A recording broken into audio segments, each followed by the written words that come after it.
Welcome to One Inorganic Chemistry. Here we are going to find hybridization and shape of O2F molecule with the help of 3D animation.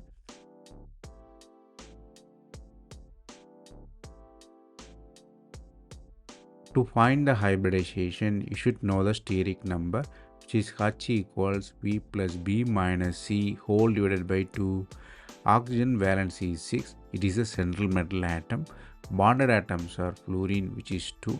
So if you substitute in the formula, you have 6 plus 2 minus 0 whole divided by 2, which gives 8 by 2, that equals 4. So the lone pair will be H minus B gives 2. So we have H4 and lone pair 2. H4 means sp3 hybridization, which is tetrahedral geometry. If you look at it, the lone pair occupy the longer position, so fluorines are in the bend shape.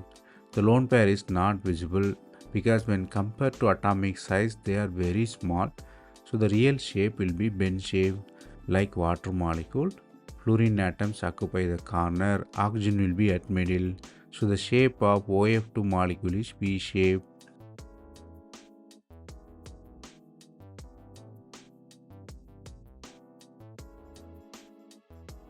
That's all from this video. Thanks for watching. If you have any suggestion or feedback, comment below.